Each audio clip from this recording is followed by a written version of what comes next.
Hey guys what's up. आज हम बात कर रहे हैं फोर्थ चैप्टर 6 क्लास का एनसीईआरटी की बुक पौधों पौधों को जानिए। हम बात कर रहे हैं यहाँ पर सबसे पहले कि एक प्लांट के अंदर कौन कौन से पार्ट होते हैं जिनका नाम क्या क्या होता है। ऊपर जैसे कि हम देख रहे हैं यहाँ पर फ्लावर, पुष्प, पुष्प के साथ यहाँ फल, और बीच में ये जो ग्रीन कलर की इसे तना, पत्तियाँ, कलिका, इंटरनॉड, नॉड और नीचे प्राथमिक मूल।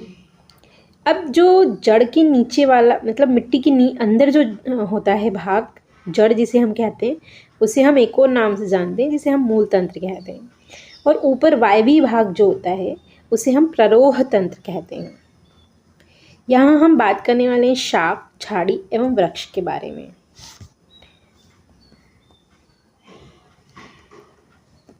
अब सबसे पहले यहाँ हम इस चित्र में देख सकते हैं कि यहाँ पर हमें 3 भाग दिए गए हैं: शाख, झाड़ी, वृक्ष। शाख वे होते हैं, यहाँ से हम देखते हैं, हमें यह जानना भी चाहिए कि शाखाएं भूमि के पास तने के आधार से अथवा कुछ माह बाद निकलती हैं। अब जैसे यहाँ सुझाव दिया गया है, इसे हम ध्यान देते हैं ब्लॉक में। पौधों को कम से कम क्षति पहुँचे, इसलिए आप 4-5 विद्यार्थी के समूह के साथ कार्य कर सकते हैं। कोमल तने वाले पौधे के अध्ययन के लिए खरपतवार का प्रयोग करें। क्या आप जानते हैं कि खरपतवार क्या है? खेतों में, बगीचों में एवं गमलों में कुछ अनचाहे पौधे स्वतः ही उग जाते हैं। क्या आपने किसानों को इन खरपतवार खेतों से उखाड़ते हुए देखा है? चलिए, यहाँ एक कॉलम बना हुआ है जिसमें बच्चों को एक्टिविटी कराते हुए पौधों के बारे में बताना है और उनसे फिल करवाना है। अब हम आगे यहाँ से स्टार्ट करते हैं। सबसे पहले जैसे कि 4.1 में हमने देखा कि उन पौधों के तने एवं शाखाओं को देखना है जो आपसे कम लंबे हैं, जिनकी लंबाई लगभग आपके बराबर या आपसे बहुत अधिक लंबे हैं। तने को स्पर्श कीजिए यह जानने के लिए कि तना कोमल है या कठोर है। इसे धीरे से एक ओर मोड़ने का प्रयास कीजिए। ध्यान रखिए कि वह टूटे नहीं। लंबे पौधे की तने की मोटाई मापने का प्रयास करें। 4.2 तना। अपने आसपास के पेड़ पौधों को देखें, उसके तने पर पाई जाने वाली विभिन्न संरचनाओं एवं भागों को देखें। अपने अवलोकन की तुलना अपने साथी द्वारा ली गए अवलोकन से करें। आपने क्या देखा? तने में पत्तियां, शाखाएं, कली, फल, फूल होते हैं। अब पहली पूछ रही है और जानना चाहती कि मनी प्लांट, सेम, लौकी, अंगूर के तने किस प्रकार के हैं? इनमें से कुछ पौधों को देखिए। शाख, झाड़ी, पेड़ ये किस प्रकार भिन्न है? क्रियाकलाप 2 में बताया गया है कि तना का कार्य क्या है। हम बात कर रहे हैं यहाँ पर कमजोर तने वाले पौधे सीधे खड़े नहीं हो सकते, ये भूमि पर फैल जाते हैं। इन्हें विसर्पी लता, जैसा कि चित्र 4.4 में बताया गया है। जबकि कुछ पौधों ऐसे होते हैं जिन्हें सहायता की आवश्यकता होती है और वो किसी सहायता से ऊपर चढ़ जाते हैं। ऐसे पौधे आरोही कहलाते हैं। ये शाख, झाड़ी और पेड़ों से भिन्न होते हैं। संभवतः आप अपने विद्यालय अथवा घर पर कुछ पौधों की देखभाल करते रहे होंगे। अपने घर अथवा विद्यालय में पाए जाने वाले वृक्ष, झाड़ी, विसर्पी लता के 2-2 पौधों के नाम लिखिए। अब यहाँ हम आगे बात करते हैं इसमें क्रियाकलाप 3 की। इसके पहले यहाँ पर एक चित्र दिया गया है जिसमें पौधे की काट जो तना होता है उसके बारे में विवर्धित करके दिया है ना, जूम करके। अब यहाँ हम सबसे पहले क्रियाकलाप के पहले यहाँ 4.3 की बात करते हैं जिसमें बताया गया है कि पत्तियों को देखकर आप अपने पौधों में से एक पत्ती निकालकर उसके जो पार्ट हैं उनके बारे में लिखना है। जैसे कि यहाँ पे इन्होंने बताया कि जो पत्ती होती है उसका जो किनारा होता है उसे हम पटल कहते हैं। पीछे का जो भाग होता है उसे हम तना, और जो जॉइंट होता है पत्ती उस तने के भाग से उसे पर्णवृंत कहते हैं। पत्ती के चपटे हरे भाग को हम, ये वाला जो भाग होता है, इसे फलक कहते हैं। इस तरह हम पत्ती पौधों के बारे में लिखकर उनके वर्गीकरण कर सकते हैं। अब यहाँ बात कर रहे हैं कि कैसे किसी पत्ती का शिराविन्यास लिया जा सकता है। पत्तियों का जो शिरा विन्यास होता है वो दो प्रकार का होता है। एक होता है जालिका रूपी और दूसरा होता है समांतर शिरा विन्यास। जालिका रूपी और समानांतर शिरा विन्यास जानने के दो कारण हैं। पहला ये कि हम उस पौधे के बारे में जानकारी प्राप्त कर सकते हैं कि उसकी जड़ या उसका भाग कैसा होगा। जैसे कि यहाँ पर हमें दो पत्तियाँ दिखाई गई हैं।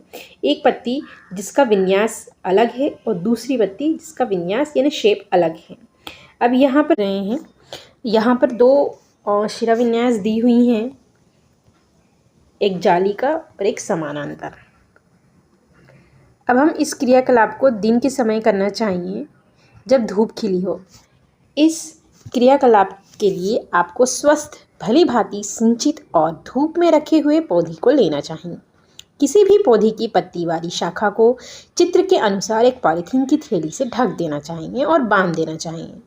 दूसरे पॉलीथीन की खाली थैली पर भी धागा बांधकर धूप में रख दीजिए। कुछ घंटों के बाद पॉलीथीन की थैली के आंतरिक पृष्ठ को ध्यान से देखिए। आप क्या देखेंगे कि किसी थैली के अंदर जल की बूंदें दिखाई देती हैं। किस थैली में जल की बूंदें दिखाई देंगी? क्या आप बता सकते हैं कि ये बूंदें कहाँ से आईं? क्रियाकलाप के बाद पॉलीथीन की थैली को हटाना ना भूलें। अब जल की बूंदें पत्ती से जल वाष्प के रूप में निकली हैं। इस प्रक्रिया को हम वाष्पोत्सर्जन कहते हैं। वाष्पोत्सर्जन एक ऐसी प्रक्रिया है जिसमें दी गई है, जिसमें आवश्यक सामग्री की दी पत्ती, स्प्रिट, बीकर, परखनली, बर्नर, जल, प्लेट, पत्ती रखते हैं, उसमें पर्याप्त मात्रा में स्प्रिट डालते हैं जिससे पत्ती उसमें पूर्णतः डूबी रहे। अब इस परखनली को जल से आधे भरे बीकर में रखना है। बीकर को उस समय तक गर्म करते रहना है जब तक पत्ती से हरा रंग पूर्णतः बाहर न निकल जाए। अब पत्ती से हरा रंग धीरे धीरे गायब हो रहा है। इस प्लेट में रखकर आयोडीन विलयन की कुछ बूंदें डालनी है। आप क्या देखते हैं? अपने प्रेक्षण की तुलना करना है हमें। हमने अध्याय 1 में देखा था कि कच्चे आलू में भी मंड उपस्थित होता है। आलू में यह मंड का अर्थात होता है स्टार्च, पौधे के अन्य भाग से आकर एकत्रित हो जाता है, परंतु पत्तियां प्रकाश और हरे रंग के एक पदार्थ की उपस्थिति में अपना भोजन बनाती है। इस प्रक्रिया में जल और कार्बन डाइऑक्साइड का उपयोग करती। इस प्रक्रम को हम प्रकाश संश्लेषण कहते हैं। इस प्रक्रम में ऑक्सीजन निष्कासित होती है। पत्तियों द्वारा संश्लेषित भोजन अतः पौधे के विभिन्न भागों में मंडल के रूप में संग्रहित होता है। अब तक हमने क्रियाकलाप किए, उनसे हमने देखा कि तना पत्ती को जल पहुंचाता है और पत्ती जल का उपयोग कर अपना भोजन बनाने का तैयार करती है। पत्तियों से जल की कुछ मात्रा का ह्रास या नुकसान वाष्पोत्सर्जन द्वारा होता है। तने और पत्तियों को जल कैसे प्राप्त होता है, यह कार्य जड़ें करती हैं। यहाँ हम देख सकते हैं किस तरह क्रियाकलाप को पूर्ण किया गया है। यहाँ मीना और राजू अपने अपने गमलों में पानी दे रहे हैं। अब यहाँ हम देख सकते हैं क्रियाकलाप 6 में कि किस तरह पौधे की जड़ हमें दिखाई दे रही है। अब यहाँ जड़ सहित खरपतवार की बात हो रही है और ये जड़ रहित खरपतवार की बात कर रहे हैं। इसके पहले हम जड़ क्या होती है उसके बारे में बात करते हैं।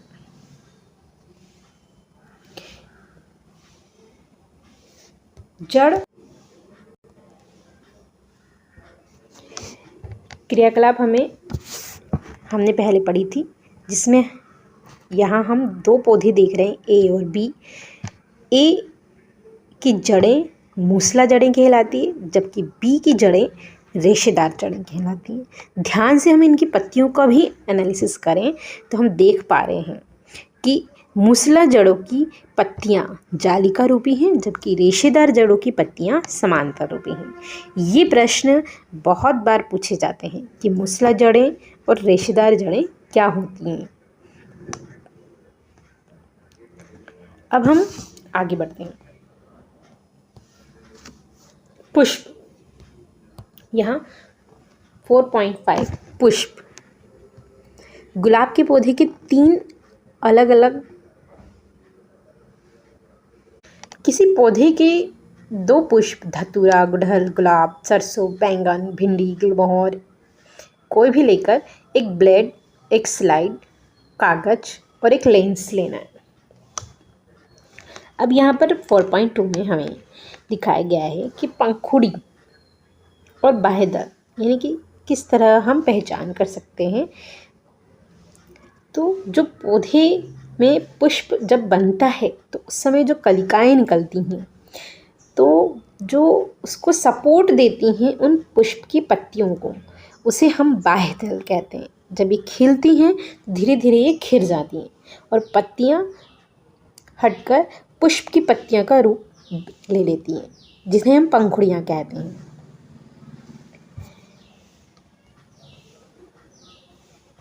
यहाँ हमने दूसरा पुष्प लिया है, इसे घंटाकार पुष्प कहते हैं क्योंकि ये एक घंटे के आकार की आकृति होती है। इसमें हमें पहचान करना दिखाया है, ये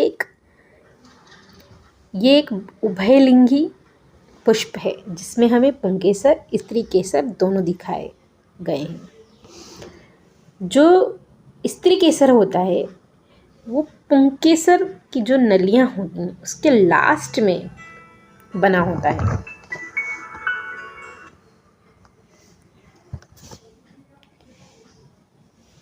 और परागकोश सभी फूलों के ऊपर एक येलो कलर के, अलग अलग कलर के भी हो सकते हैं, शेड्स होते हैं ऊपर जिनमें पराग लगा होता है। पराग को निकाल कर यहाँ पर बताया गया है, ये जो तंतु है ये पुंकेसर है और इसका पुंकेसर के 2 भाग हैं, परागकोश और तंतु।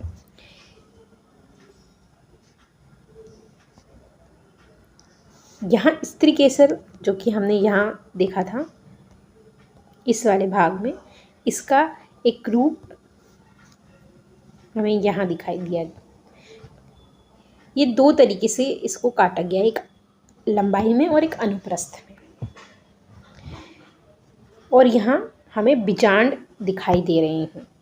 जब हम लंबाई में काटेंगे तो हमें बीजांड इस तरह, जिस तरह भिंडी के अंदर होते हैं, और अनुप्रस्थ काटते हैं तब इस तरह दिखाई देते हैं। स्त्री केसर के 3 भाग हैं, वर्तिका, वर्तिकाग्र और अंडाशय, जबकि पुंकेसर के 2 भाग हैं, तंतु और परागकोश। ये हमें याद रखें। आइए क्रियाकलाप 11 की बात करते हैं। एक पुष्प के अंडाशय की संरचना का अध्ययन करें तो सबसे निचला भाग फूला हुआ जो होता है वो स्त्री केसर होता है, जैसा कि मैंने यहाँ पर अभी बताया गया। और इस तरीके से काट लगाकर हम इसे चेक कर सकते हैं, देख सकते हैं। अंडाशय की काट सूखने से बचाने के लिए प्रत्येक काट पर जल की बूंद रख सकते हैं ताकि हम उसे निरीक्षण कर सकें आसानी से। मैग्नीफाइंग ग्लास यानी आवर्धक लेंस की सहायता से अंडाशय की आंतरिक रचना का अध्ययन करना है। छोटी छोटी जो गोल संरचनाएं हैं उन्हें ही हम बीजांड कहते हैं, जिससे पुष्प का वृद्धि होती है, आगे पुष्प बनता है। क्या कोई भी ऐसा पुष्प है जिसमें बाह्य दलों की संख्या और पंखुड़ी की संख्या असमान होती है? क्या आप इस बात से सहमत हैं कि सभी पुष्पों की संरचना सदैव एक जैसी नहीं होती है? पुष्पों में बाह्य दल, पंखुड़ी, पुंकेसर, स्त्री केसर की संख्या में अंतर हो सकता है। कुछ पुष्पों में इनमें से कुछ भाग अनुपस्थित भी हो सकते हैं। आपने पत्ती, तना, जड़ के लक्षण एवं कुछ कार्य के विषय में पढ़ा। हमने विभिन्न पुष्पों की संरचना का भी अध्ययन किया। अब हम फलों के विषय में अगली कक्षा में पढ़ेंगे। यहाँ पर हम देख सकते हैं आरोही, संवहन, इन सब का हमने यहाँ ऊपर पढ़ा है। आरोही मतलब ऊपर की ओर बढ़ना, संवहन यानी कि बहना, विसर्पी यानी कि एक तल में रहते हुए आगे बढ़ना, रेशेदार जड़ों के बारे में हमने देखा था, शाख के बारे में हमने पढ़ा, पार्श्वली जड़ कैसे होती है उनके बारे में हमने पढ़ा, मध्यशिरा,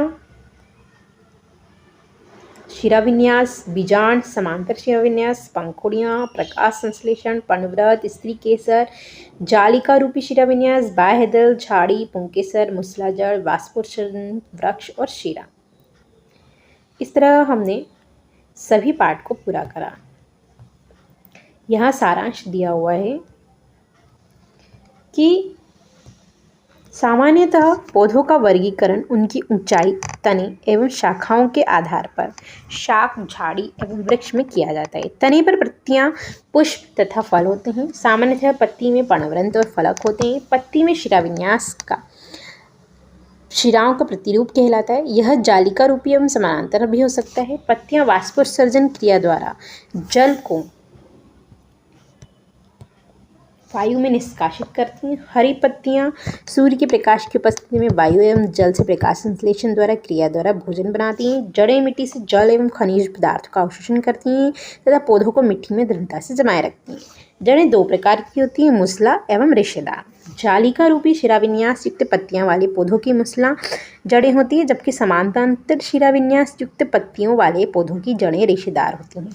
तने द्वारा जड़ों से पत्तियों को जल और पत्तियों से भोजन पौधों के अन्य भागों तक पहुंचाया जाता है। पुष्प के बाह्यदल, पंखुड़ी, पुंकेसर और स्त्री केसर भाग होते हैं। इस तरह ये चैप्टर पूर्ण होता है। अब हम नेक्स्ट सेशन में नेक्स्ट चैप्टर लेकर आएंगे। धन्यवाद। इस चैनल को सब्सक्राइब करें, लाइक करें, बेल आइकन को बटन दबाना ना भूलें।